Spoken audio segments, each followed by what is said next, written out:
¿Alguna vez has sentido que tu mundo entero podía colapsar con una simple palabra yo sí? Una tarde cualquiera, bajo la lluvia ligera de Málaga, sentado solo en un café de esquina, lo entendí.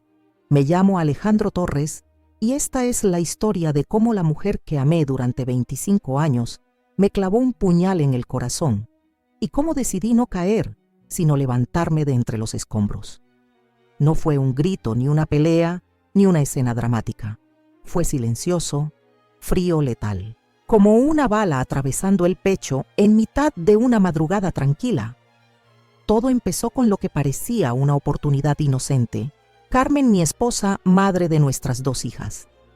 Emocionada como una adolescente, porque había sido aceptada en un taller intensivo de escritura creativa en Zaragoza, 2 semanas fuera de casa, 2 semanas para encontrarse a sí misma. Recuerdo que sonrió mientras hacía la maleta metiendo ropa nueva, ese pintalabios rojo encendido que juró no gustarle nunca, y cuadernos en blanco que parecían prometerle una vida distinta. Yo la animé. ¿Cómo no hacerlo? Amaba verla ilusionada. La acompañé a la estación. Le compré un café para el viaje. Le abracé como si no fuera gran cosa. Pero algo en mi pecho, como una piedra helada, me decía que algo no estaba bien. La primera semana intenté ignorarlo. Contestaba sus mensajes tarde, a veces respondía con monosílabos. Decía que estaba muy ocupada con las clases, las lecturas, las cenas con los compañeros. Yo me repetía que era normal, que merecía su espacio, que confiar era amar. Pero hermano, una cosa es confiar y otra muy distinta es hacerse el tonto. La noche que escuché por casualidad un mensaje de audio suyo diciendo: te extraño, no puedo esperar para verte otra vez. Supe que todo había cambiado. No era para mí, lo sabía, lo sentía en cada fibra de mi ser. Esa noche me senté en el salón con la luz apagada, el móvil en la mano, mirando la foto de nuestra boda. 25 años, 2 hijas, 1000 recuerdos. Todo para esto, todo para que un imbécil con coleta y barba de 3 días viniera a robarme lo que más amaba. No podía quedarme de brazos cruzados, no podía permitirme el lujo de la duda. Así que, entre un trago de whisky barato y otro, marqué el número de Mateo. Mateo, el amigo que la vida me había dejado cuando todos los demás habían desaparecido. Un cabrón honesto, directo, que ahora trabajaba como detective privado en Zaragoza. Me costó menos de 1 minuto explicarle lo que necesitaba. Mateo, necesito pruebas. No quiero suposiciones, no quiero rumores, quiero saber la verdad. Aunque me destroce, él no preguntó más. Me dijo que se encargaría, que fuera fuerte, que me preparara para todo. Pasaron 2 días como una maldita eternidad. Comía poco, dormía menos. Me levantaba a las 3 de la mañana para mirar el móvil esperando noticias que no llegaban. Hasta que finalmente, el tercer día a las 6:42 de la mañana, sonó el bendito tono de WhatsApp. Era un mensaje de Mateo. Está confirmado. Prepara el corazón, hermano. Con manos temblorosas abrí el archivo adjunto. Era una foto. Carmen caminando de la mano con un tipo flaco de pelo largo, recogido en un moño ridículo. Sonreían. Se miraban como 2 adolescentes, como nosotros nos mirábamos hace tantos años, cuando el mundo era solo un proyecto a construir entre los 2. Me faltó el aire. Me quedé ahí congelado, sintiendo cómo algo dentro de mí moría despacio. Pensé en nuestras hijas, pensé en las noches de desvelo, en los sacrificios, en las promesas que creímos eternas. Y luego pensé, no voy a llorar, no voy a rogar, no voy a ser el bufón de esta farsa.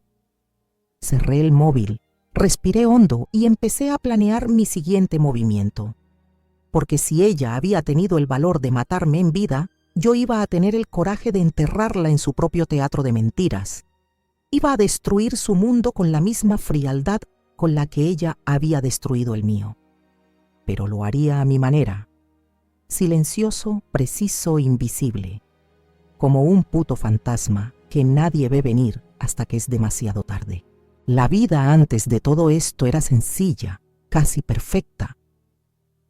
Cuando cierro los ojos y me obligo a recordar, siempre vuelvo a aquella cocina pequeña, pero luminosa, en Valencia, donde cada rincón parecía impregnado de amor y risas.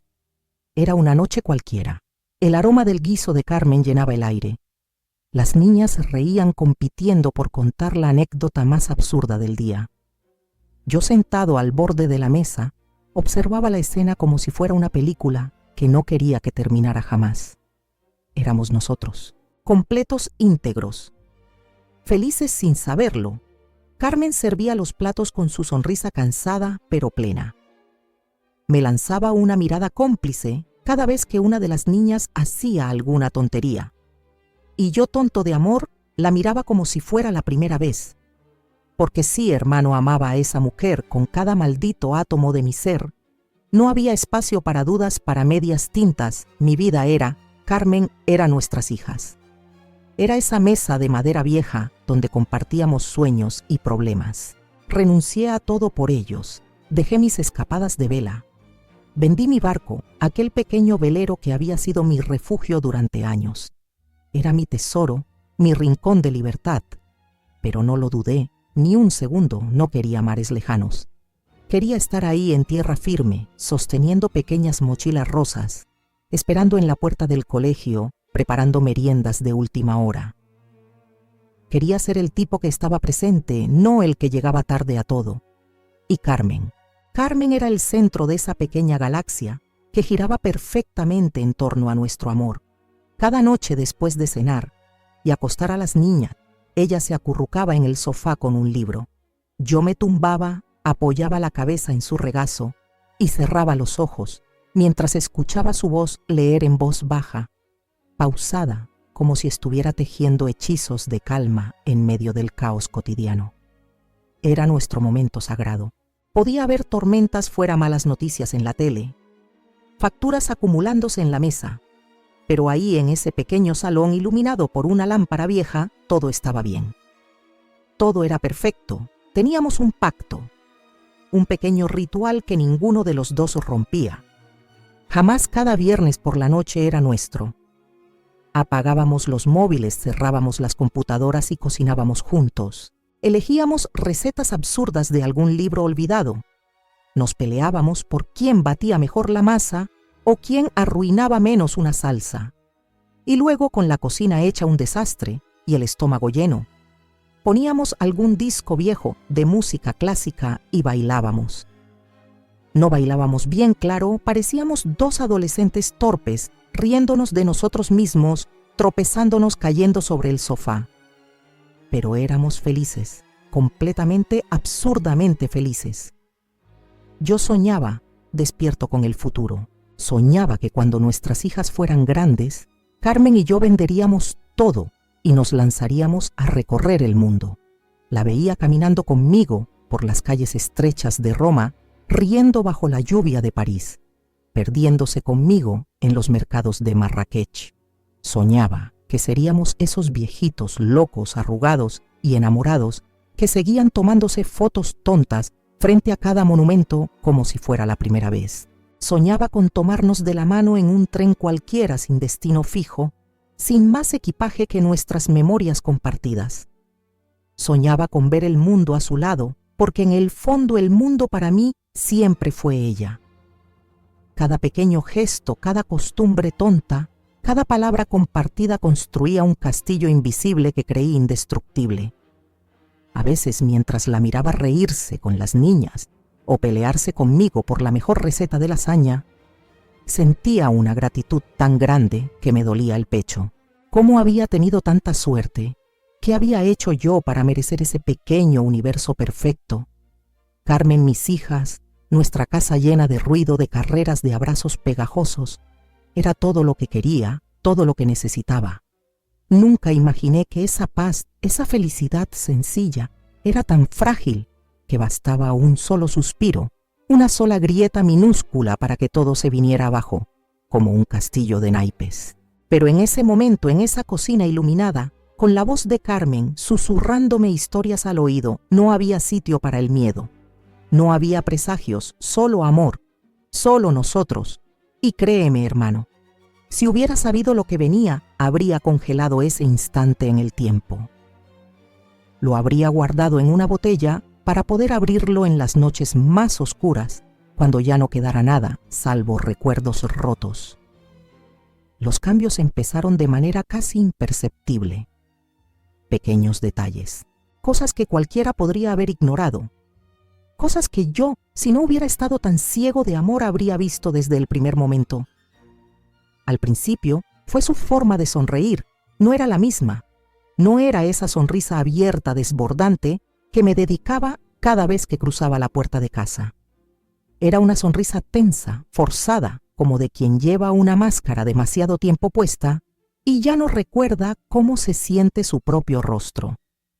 Luego vinieron los silencios, silencios que antes no existían entre nosotros. Carmen siempre había sido parlanchina, incluso para contarme las tonterías más absurdas de su día. Pero de repente, las conversaciones se volvieron fragmentadas. Respuestas breves. Todo bien, nada nuevo, cansada. Palabras que flotaban en el aire como hojas muertas sin vida, sin alma. Empezó a quedarse más tarde en el despacho escribiendo. O al menos eso decía. Cada vez que me acercaba con una taza de té o un beso robado, cerraba bruscamente la pantalla de su portátil. Estoy en medio de una idea, decía sonriendo con culpa. Una vez incluso retiró la cabeza cuando intenté besarla en la frente. Estoy concentrada, Ale, murmuró volviendo a su mundo secreto. Aún así, yo me convencía de que era normal, de que todo matrimonio atraviesa fases, de que estaba siendo un paranoico. Me repetía que era el estrés, que era el cansancio, que era el taller de escritura que se acercaba. Pero entonces empezó a cambiar físicamente. Un nuevo perfume más dulce, más atrevido. Ropa interior que nunca había usado para mí. Vestidos ceñidos, maquillaje a deshoras. La Carmen que conocía, la mujer que prefería la comodidad a las apariencias, había desaparecido. Y en su lugar había alguien nuevo. Alguien que se reía mirando la pantalla de su móvil. Alguien que salía a comprar un libro y volvía 2 horas después oliendo a humo de cigarrillo y risa ajena. Una noche, mientras recogía la ropa sucia, encontré en el bolsillo de su chaqueta un recibo de una cafetería en el centro de Valencia. Una cafetería en la que nunca habíamos estado juntos. La fecha coincidía con una tarde en la que me había dicho que estaba en casa escribiendo. Sentí un escalofrío recorrerme la espalda. No por el papel en sí, sino por lo que representaba una mentira. Una grieta en el muro de confianza que habíamos construido durante años. A partir de ahí, mi mente se convirtió en un campo de batalla. Cada palabra, cada gesto, cada mirada de Carmen era analizada, diseccionada, archivada. No quería hacerlo, odiaba convertirme en ese hombre desconfiado, ese marido que huele la traición en cada esquina. Pero no podía evitarlo. Algo se había roto, algo que ya no se podía reparar. Las noches de viernes cambiaron también. Nuestra tradición sagrada de cocinar y bailar se volvió un recuerdo borroso. Carmen siempre tenía una excusa, un dolor de cabeza, un plazo de entrega, una amiga que necesitaba apoyo.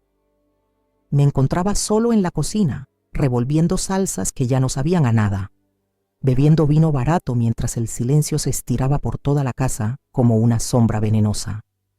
Las niñas inocentes preguntaban por mamá. «Está trabajando mucho». Mentía yo, tragándome el nudo en la garganta. «Quiere terminar su novela». Y ellas asentían creyéndome porque los niños siempre quieren creer. Una tarde decidí sorprenderla. Llegué temprano del trabajo, compré flores, preparé su pasta favorita. Toqué el timbre, ya que había olvidado mis llaves y esperé. No respondió nadie. La puerta estaba entreabierta. Entré llamándola, no contestó. El salón estaba vacío, pero su móvil sonaba vibrando sobre la mesa. Me acerqué y ahí sin quererlo lo vi. Una notificación iluminó la pantalla, un mensaje, un nombre desconocido, un corazón rojo. Retrocedí como si me hubieran golpeado. No quise leer más, no necesitaba más pruebas, no quería más. Salí de casa sin hacer ruido, con el corazón deshecho y las manos temblorosas. Caminar por las calles de Valencia esa noche fue como moverse bajo el agua. Todo era confuso, denso y real. Llamé a Mateo esa misma noche. Mi voz sonaba hueca, como si hablara desde el fondo de un pozo. Necesito saber, le dije. Necesito la verdad sin anestesia. Mateo entendió sin preguntar demasiado. Me prometió discreción, rapidez. Me advirtió.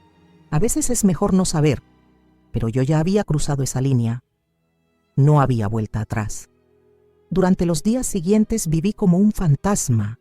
Mantenía la fachada para las niñas, para los vecinos, para el mundo. Sonreía en los pasillos del trabajo, hacía bromas tontas en las reuniones, fingía interés en las conversaciones de siempre. Pero por dentro cada segundo era una tortura.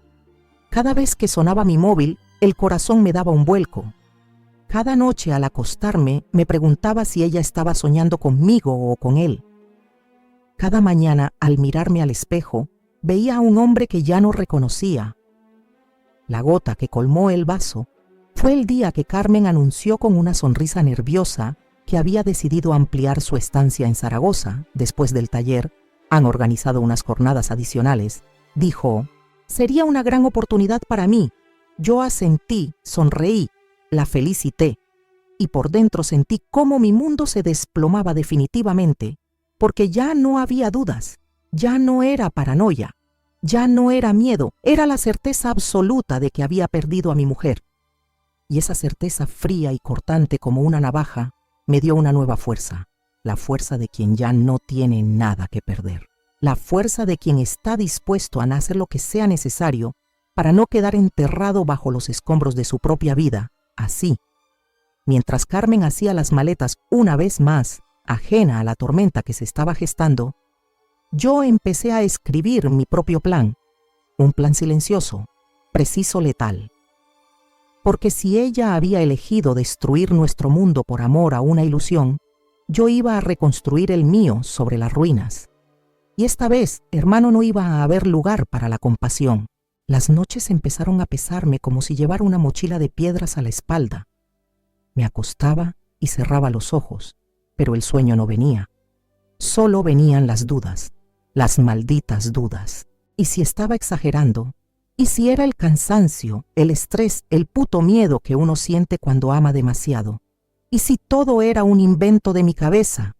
Una conspiración de inseguridades que yo mismo había tejido como una telaraña venenosa.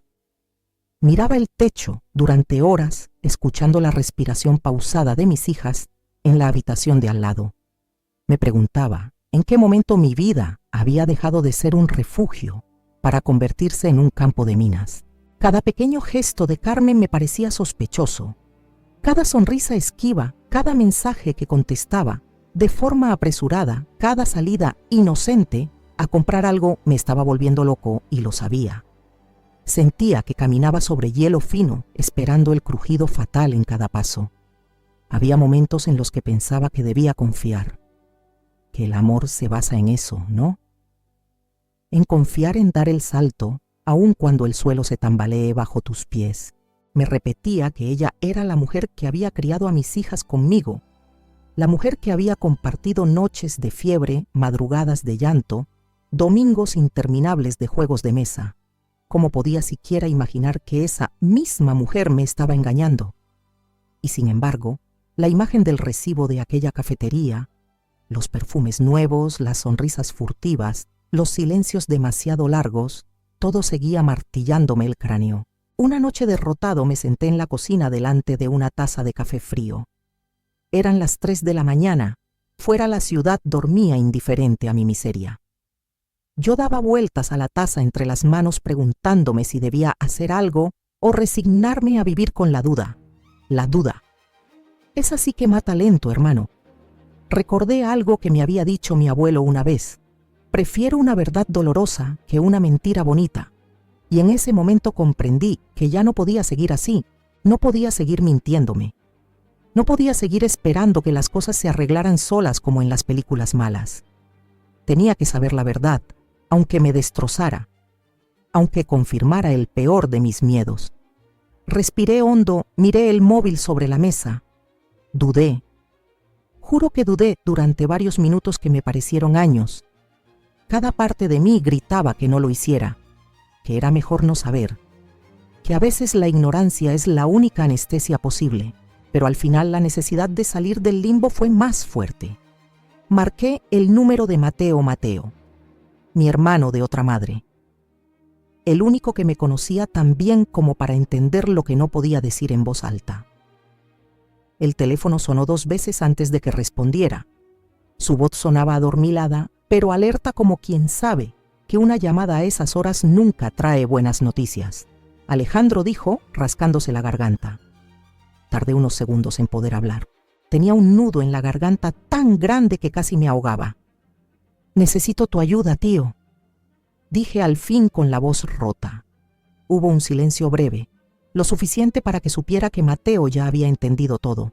No necesitaba detalles, no necesitaba explicaciones. «¿Quieres que la siga?», preguntó sin rodeos. Cerré los ojos, tragué saliva, asentí aunque sabía que no podía verme. «Sí», susurré, «pero no porque quiera venganza, no porque quiera atraparla como a un ladrón. Necesito saber la verdad, necesito pruebas, necesito salvarme a mí mismo, Mateo». La sinceridad de mis palabras me sorprendió. Nunca me había escuchado tan derrotado. Mateo suspiró. Al otro lado de la línea, una de esas respiraciones largas que dicen más que 1000 palabras. «Lo haré», dijo finalmente con esa voz firme que siempre usaba cuando se trataba de protegerme. «Déjamelo a mí, hermano. Haré lo que sea necesario». Colgué el teléfono y me quedé allí, sentado, sintiendo como si hubiera firmado una sentencia de muerte para una parte de mí mismo. Había cruzado una línea invisible. Una vez que buscas la verdad, no puedes volver atrás. No puedes hacer como que no viste. No puedes reconstruir un castillo de arena después de que el mar lo ha devorado. La madrugada me encontró así, acurrucado en una silla de cocina, con los ojos abiertos, esperando un amanecer que sabía que ya no traería consuelo. Durante los días siguientes fingí normalidad. Llevé a las niñas al colegio, respondí correos de trabajo, cociné cenas mediocres. Sonreí cuando debía sonreír, asentí cuando debía asentir. Jugué mi papel de esposo perfecto con una precisión casi quirúrgica. Carmen no parecía sospechar nada. Seguía con su rutina de escritor frustrado, encerrada horas en el despacho, saliendo de casa con excusas cada vez menos creíbles. Yo, mientras tanto, contaba los minutos hasta recibir noticias de Mateo. Cada notificación en el móvil era una puñalada de ansiedad. Cada vibración era un latigazo de miedo y esperanza mezclados. ¿Y si todo era un error? ¿Y si Carmen solo estaba estresada, confundida, perdida? ¿Y si después de todo no había nadie más? La esperanza es una droga sucia, hermano. Una que te mantiene vivo mientras te pudre por dentro. Pero aún así, seguía esperando. Porque hasta que no tuviera pruebas, hasta que no viera la verdad con mis propios ojos, una parte de mí seguiría queriendo creer. Seguiría amándola en silencio, como se ama a los fantasmas.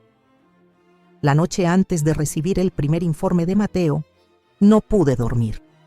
Di vueltas en la cama como un animal enjaulado, luchando contra el deseo de mandar todo a la mierda, de cerrar los ojos y hacer como que nada de esto estaba pasando. Pero ya era tarde, muy tarde. Cuando finalmente me quedé dormido, soñé con Carmen. Soñé que estábamos en la cocina bailando torpemente como solíamos hacer los viernes por la noche. Ella reía hermosa, eterna. Yo la abrazaba y por un momento todo era como antes, hasta que miré sus ojos y vi que estaban vacíos, vacíos como la casa que pronto sería vacíos, como el corazón que me dejaría al irse. Desperté sudando, temblando con el sonido de su risa, todavía rebotando en mi cabeza, y supe con una certeza brutal que ya no había marcha atrás. Había elegido saber, había elegido salvarme, aunque doliera, aunque me destruyera. El correo llegó una mañana cualquiera, una mañana igual a todas las demás y al mismo tiempo absolutamente diferente. Mateo no envió mensajes alarmistas, ni advertencias, ni florituras. Solo un correo con el asunto: «Te dejo todo aquí». «Fuerza, hermano. Lo abrí con las manos temblorosas, el corazón golpeándome el pecho como si quisiera salir corriendo. Me senté en la silla del comedor, respiré hondo y me obligué a mirar. Lo primero que apareció fue una serie de fotografías. En la primera, Carmen caminaba de la mano de un hombre por una calle adoquinada, bajo la luz dorada de una tarde cualquiera en Zaragoza. Sonreía esa sonrisa que una vez fue mía, esa sonrisa que me había robado el alma tantas veces y que ahora regalaba a otro. En la segunda estaban sentados en una cafetería pequeña, frente a 2 cafés humeantes. Él le acariciaba la mejilla con una ternura que me destrozó más que cualquier golpe. Ella inclinaba la cabeza hacia su mano, cerrando los ojos, disfrutando del momento.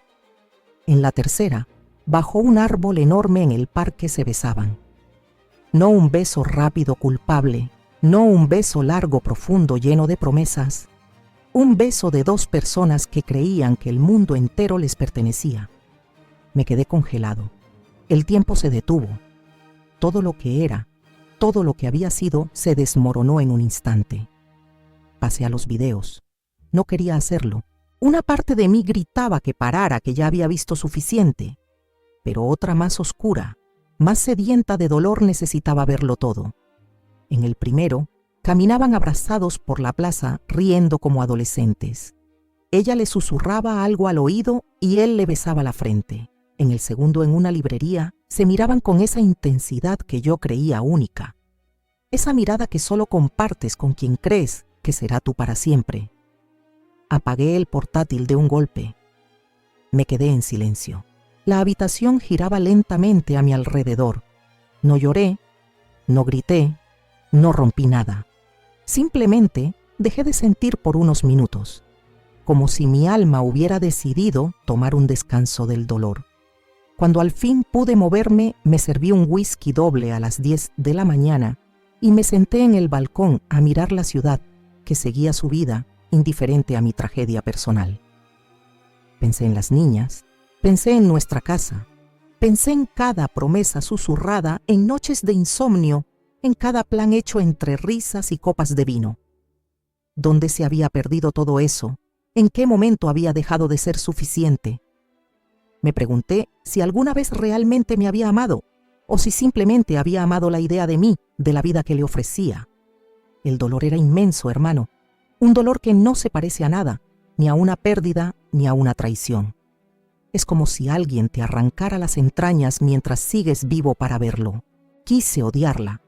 De verdad lo intenté. Recordé su sonrisa, sus caricias, la forma en que me decía «te amo», susurrando como si fuera un secreto solo nuestro. Y luego recordé su mano entrelazada con la de otro, su boca en la boca de otro, su cuerpo, su alma, su risa, entregados a otro. La amaba tanto que dolía respirar, pero más me amaba a mí mismo. Y ese amor propio, escondido bajo capas de resignación y miedo, comenzó a brotar lento pero firme. No era culpa mía, yo había estado allí, en cada cumpleaños, en cada noche de fiebre, en cada éxito y cada fracaso. Yo había dado todo, había apostado todo y había perdido, sí, pero no por falta de amor. Perdí porque la otra persona decidió dejar de luchar, decidió buscar fuera lo que creía que le faltaba dentro. Y eso, hermano, no es algo que uno pueda cambiar. No importa cuánto ames, cuánto te esfuerces, cuánto te humilles. Cuando alguien elige irse, ya no hay más que hacer. Terminé el whisky de un trago. El líquido ardió bajando por mi garganta, pero me hizo sentir vivo. Me levanté, guardé el portátil en el armario como si pudiera encerrar también el dolor. Me lavé la cara, me puse una camiseta limpia y salí. No sabía a dónde iba. Solo sabía que no podía quedarme encerrado en ese mausoleo de recuerdos muertos. Caminé por Valencia durante horas, perdiéndome entre calles conocidas que de repente parecían extrañas. Cada rincón tenía un recuerdo, una risa compartida, un beso robado. Pero también entendí algo fundamental. Esos recuerdos eran míos. Nadie podía arrebatármelos, ni siquiera ella.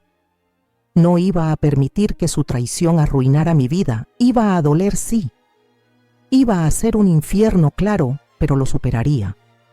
No porque fuera fuerte, no porque fuera valiente, sino porque no me quedaba otra opción. Porque a veces, hermano, sobrevivir no es una elección, es un instinto, y yo, Alejandro Torres, no iba a dejarme morir así. No por ella, no por nadie. Esa tarde, sentado en un banco frente al mar, juré algo. No iba a odiarla, no iba a vengarme, no iba a llorarla, iba a reconstruirme, iba a encontrar mi paz, iba a volver a sonreír, no para demostrarle nada, no para demostrarle al mundo nada, solo por mí, por el hombre que alguna vez soñó con un amor eterno, por el hombre que ahora sabía que el único amor eterno que existe es el que te tienes a ti mismo. Después de ver toda la verdad, no lloré más, no me revolqué en el dolor, no busqué venganza impulsiva, no me volví hielo, y el hielo es peligroso, hermano, porque no avisa, solo actúa. La primera llamada que hice después de cerrar el portátil y tirar el whisky fue a un abogado amigo de confianza. No quería escándalos, no quería amenazas, quería estrategia, fría, legal, letal. Nos reunimos en una cafetería discreta.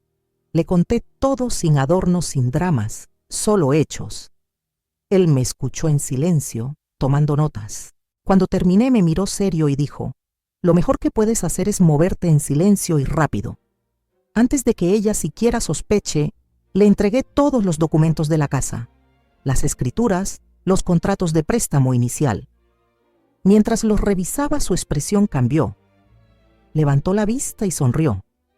Esa sonrisa que solo los abogados sueltan cuando huelen sangre, Alejandro. La casa está solo a tu nombre. Desde el principio, firmaste el crédito antes de casarte. Legalmente, Carmen no puede reclamar nada de esta propiedad. Sentí una oleada de alivio salvaje recorriéndome el cuerpo. El hogar que había construido con mis propias manos no sería para ella y su amante, no, eso nunca. Siguiente paso, el dinero. Ese mismo día, desde la sucursal bancaria, cerré nuestras cuentas conjuntas. Toda mi parte legalmente transferida a una cuenta nueva blindada. Carmen, cuando volviera de su inspirador retiro literario, se encontraría con una cifra bonita, exactamente 0 euros, ni un céntimo más de mi vida para ella. Después vino la mudanza. Contraté una empresa de mudanzas express especializada en traslados rápidos y discretos. Pactamos el día el jueves de la semana siguiente, justo cuando Carmen todavía estaría en Zaragoza, creyéndose la reina de su pequeña novela de traición. El plan era perfecto, preciso, invisible. El martes, mientras las niñas estaban en casa de mis padres, empaqué lo esencial: ropa, libros, recuerdos que no podía abandonar. Todo lo demás vendido, regalado o dejado atrás, como basura que ya no me pertenecía. Cada caja cerrada era una puñalada de liberación. Cada mueble embalado era un recordatorio brutal de que estaba empezando de cero. Y entonces, el golpe final. La venta de la casa. Gracias a un amigo agente inmobiliario cerré una operación rápida. Un comprador privado, pago en efectivo, sin anuncios, sin ruido, un acuerdo limpio y recuperable. El día que firmé los papeles de venta, sentí que cerraba no solo una puerta física, sino una vida entera. Una vida que ya no me pertenecía. Antes de irme, dejé algo sobre la mesa de la cocina, en ese mismo rincón donde años atrás habíamos planeado un futuro que ahora era cenizas. Una nota breve. Un último adiós. Esta casa fue nuestro hogar. Fue amor, fue familia, fue sueños. Ahora es solo ladrillos vacíos, tan fríos como el corazón que me dejaste. No busques respuestas, ya no hay preguntas.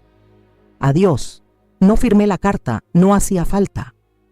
Carmen sabría perfectamente quién la había escrito y sabría que era definitiva. Cuando cerré la puerta por última vez, no lloré, no miré atrás, no sentí lástima. Solo una calma gélida que sabía mejor que cualquier venganza ruidosa. Ella lo perdería todo, sin gritos, sin peleas, sin escenas dramáticas, solo el vacío, solo las consecuencias de sus elecciones. Y yo por primera vez en mucho tiempo me sentía ligero, me sentía limpio, me sentía libre. Mientras conducía lejos de aquella casa de aquel pasado, puse la radio. La casualidad, o tal vez el destino, hizo sonar una vieja canción que Carmen y yo solíamos cantar desafinados en el coche. No cambié la estación, no apagué el volumen. La dejé sonar, la dejé doler, la dejé morir. Así como había dejado morir todo lo que una vez fui con ella. A partir de ese momento, hermano, solo había un camino hacia adelante. Cuando cerré la puerta de esa casa para siempre, no me sentí triunfador. No hubo fuegos artificiales. No hubo una sensación gloriosa de victoria. Solo silencio. Solo un vacío pesado denso que se colaba en cada rincón de mí mismo. Los primeros días fueron los peores. Me instalé en un pequeño piso alquilado en el centro de Granada. Nada del otro mundo. 2 habitaciones, paredes desconchadas, una cocina minúscula y un balcón desde donde podía ver los tejados oxidados y escuchar el bullicio de la ciudad. Era todo lo que necesitaba. La soledad era brutal. No la soledad física, de esa puedes huir, encendiendo la tele, llamando a un amigo, saliendo a la calle. Era la soledad interna la que te mastica los huesos cuando te das cuenta de que todo lo que eras, todo lo que habías construido, ya no existe. Algunas noches me sorprendía a mí mismo sirviendo 2 tazas de café por inercia, o mirando el móvil, esperando un mensaje que sabía que nunca llegaría. Los recuerdos me perseguían, la risa de Carmen, el olor de su perfume en las sábanas, las voces de mis hijas corriendo por la casa. Cada esquina, cada detalle, era un campo minado. Me costó meses dejar de esperar verla entrar por la puerta. Me costó aún más tiempo dejar de soñarla, pero sobreviví. No porque fuera fuerte, no porque fuera valiente. Sobreviví porque no tenía otra opción. Me obligué a construir rutinas, me levantaba temprano. Corría por las calles vacías de la ciudad aún dormida. Desayunaba en el mismo bar de siempre, donde el camarero ya me conocía y no hacía preguntas.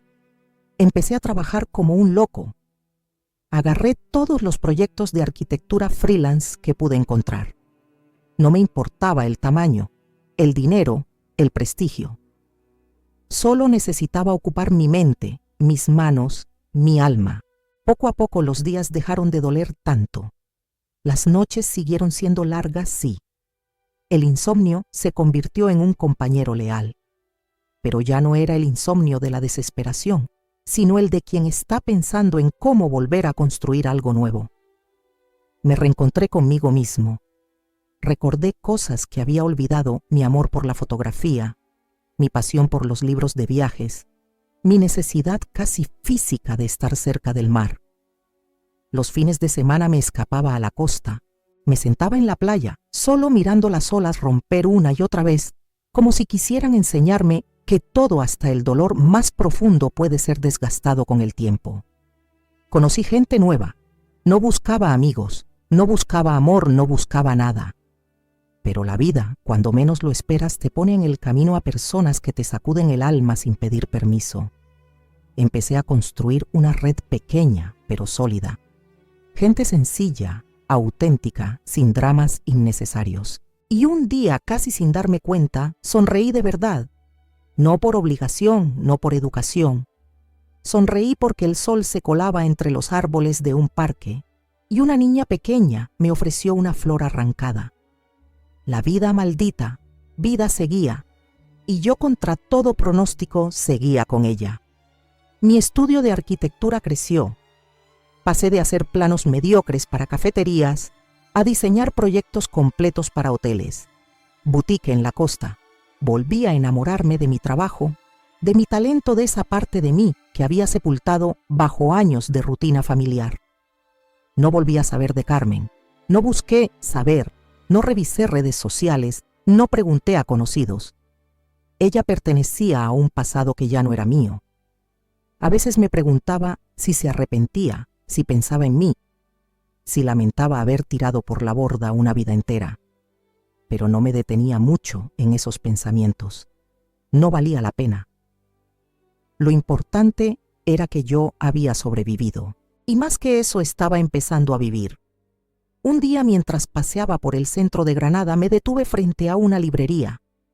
En el escaparate había una agenda que decía: «Hoy es un buen día para empezar de nuevo». Me reí en voz alta. ¡Qué jodidamente cursi! Y qué jodidamente cierto. Entré y la compré. La usé para planear mis próximos pasos, viajes, cursos, sueños pendientes, pequeñas locuras que había dejado archivadas en el cajón de algún día. Me prometí algo: nunca más posponerme, nunca más postergar mi felicidad, esperando que otro la construyera por mí. El amor volvería tal vez, o tal vez no. No me importaba. Había aprendido que el único amor que garantiza la supervivencia es el que uno se tiene a sí mismo. Hoy, cuando me miro al espejo, no veo al hombre roto que lloraba en una cocina vacía. Veo a un hombre que caminó por el infierno y salió del otro lado. No ileso, no intacto, pero de pie. Más fuerte, más sabio, más libre. Y si alguna vez Carmen se cruza conmigo en alguna calle polvorienta de cualquier ciudad, sé lo que haré: la miraré. Sonreiré con cortesía y seguiré caminando. Porque mi vida, hermano, ya no es suya. Mi dolor, mis cicatrices, mi futuro, todo eso me pertenece solo a mí. Y créeme, no hay tesoro más grande que ese. Cuando terminas de escuchar la historia de Alejandro, hay un silencio raro que se instala en el pecho. No es tristeza exactamente, no es rabia, es algo más profundo, más crudo. Es ese momento en el que te das cuenta de que en el fondo todos podríamos haber sido Alejandro. Todos hemos amado hasta rompernos, todos hemos confiado hasta quedarnos ciegos, todos en algún momento hemos sostenido castillos de arena creyendo que eran fortalezas indestructibles. Y todos también hemos tenido que aprender a golpes, a lágrimas, a soledades infinitas, que nadie, absolutamente nadie, tiene garantizado el amor eterno. La historia de Alejandro no es solo una historia de traición, es sobre todo una historia de reconstrucción, de cómo un hombre roto hasta los cimientos puede decidir no quedarse en el suelo, de cómo aún con el corazón hecho trizas se puede elegir caminar hacia adelante. Lo que más impacta no es la traición de Carmen, no es su mentira, ni su egoísmo, ni su falta de coraje para enfrentar lo que sentía. Lo que de verdad golpea es la forma en que Alejandro, enfrentado al peor dolor imaginable, elige la dignidad, elige el respeto propio, elige la vida. ¿Sabes cuántas personas se quedan atrapadas en relaciones que ya no existen? En sueños que ya murieron simplemente por miedo a empezar de nuevo, miles, millones. Quizá tú que estás leyendo esto ahora mismo, y es lógico, da miedo. Joder, claro que da miedo. El cambio da vértigo, la soledad asusta, el futuro desconocido parece un monstruo enorme en la oscuridad. Pero la verdad, hermano, es que no hay nada más peligroso que quedarse donde ya no eres amado. No hay nada más letal que vivir anestesiado en una mentira bonita. No hay nada más cruel que negar tu propia felicidad por el miedo al dolor. Alejandro no actuó por venganza, no armó escándalos, no buscó destruir a Carmen, actuó por amor propio. Porque entendió tarde, pero entendió que si alguien no te elige, no puedes obligarlo a quedarse. Que el amor real no se mendiga, que la dignidad no es negociable. La forma en que planeó su salida, la manera en que cerró cada capítulo de su vida anterior fue fría, sí, fue dura, pero también fue justa. Justa para él, justa para la nueva vida que merecía construir. Muchos dirán que fue cruel, que debía haber intentado salvar el matrimonio, que debía haber hablado más, perdonado más, luchado más. Pero ¿sabes qué? No siempre la lucha vale la pena. No siempre el amor basta. No siempre es tu responsabilidad cargar con los errores ajenos. Carmen tomó decisiones, eligió caminos, traicionó promesas, y Alejandro eligió vivir. Eligió no morir atrapado en un matrimonio fantasma. Esa es la verdadera lección aquí, que siempre puedes elegirte a ti mismo, aunque duela, aunque pierdas cosas que creías imprescindibles, aunque tengas que construirte desde las cenizas. Porque al final, después de todo el polvo, las lágrimas, los silencios. El único amor que sobrevive siempre es el que te tienes a ti mismo. Así que ahora quiero hablarte directamente a ti. Sí, a ti. ¿En qué parte de tu vida estás negándote? ¿En qué historia rota sigues empeñado en encajar? ¿A qué amores muertos sigues escribiéndoles cartas que nunca leerán? No te juzgo, te entiendo, todos hemos estado ahí. Pero también quiero decirte algo, mirándote a los ojos. Mereces más, mereces amor que no tengas que rogar.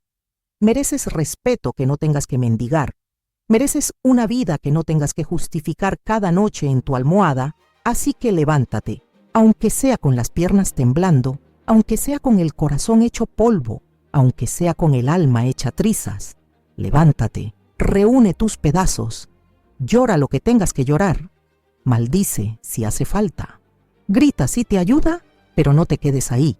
No permitas que el dolor te defina. No dejes que la traición sea la lápida de tus sueños. Hazlo como Alejandro, silenciosamente, con dignidad, con firmeza. Protege lo que queda de ti. Blinda tu corazón no para que nadie entre, nunca más, sino para que solo entre quien se lo merezca. Y luego empieza de nuevo, sin prisa, sin expectativas imposibles, sin la necesidad de demostrarle nada a nadie. Empieza de nuevo por ti, por el niño o la niña que fuiste, por la persona que un día soñó con ser feliz sin permiso de nadie. Hazlo pequeño al principio, un café en tu lugar favorito, una caminata sin rumbo bajo el sol, una risa robada en medio de un día gris. Y luego, cuando te sientas fuerte, corre hacia todo lo que mereces. Corre hacia ti mismo, porque te lo debes, porque lo vales, porque como Alejandro mereces ser el protagonista de tu propia historia. Y si alguna vez dudas, si alguna vez te sientes perdido, si alguna vez piensas que no puedes, recuerda esta historia. Recuerda a Alejandro. Recuerda que incluso de las ruinas más negras puede surgir una vida nueva, luminosa, libre. Recuerda que el dolor pasa, que las heridas cierran, que los recuerdos duelen menos con el tiempo y que el amor propio, hermano, una vez que florece, no muere jamás. Así que hoy, ahora, mientras terminas de leer esto, hazte una promesa. Nunca más vivir a medias, nunca más amar a quien no se queda, nunca más conformarte con menos de lo que mereces. Hoy es el primer día del resto de tu vida. Haz que valga la pena.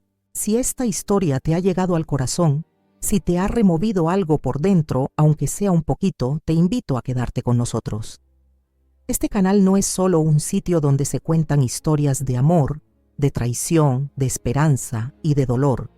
Es un lugar donde nos miramos a los ojos y nos decimos, no estás solo, todos estamos sobreviviendo como podemos. Tu apoyo significa todo. Cada comentario, cada me gusta, cada suscripción, cada vez que compartes un video o recomiendas el canal a alguien que sabes que necesita escuchar estas palabras, nos ayuda a seguir contando historias que importan. Así que si quieres seguir viajando con nosotros por estas carreteras llenas de emociones reales, te invito a darle al botón de suscribirte, a quedarte a formar parte de esta pequeña pero poderosa familia. Y no solo eso, quiero escucharte. ¿Qué historias te gustaría que contáramos? ¿Sobre qué temas te gustaría que habláramos? ¿Quieres más relatos de superación, historias de amor verdadero, confesiones reales de gente que se atrevió a empezar de nuevo? Déjame tus ideas en los comentarios. De verdad tu voz cuenta aquí. Tu historia puede ser la próxima, que inspire, que conmueva, que cambie el día o la vida de alguien más. Así que no te cortes. Cuéntame, sueña en voz alta. Propón locuras. Pide lo que quieras. Ver, escuchar, sentir. Aquí tu voz tiene eco.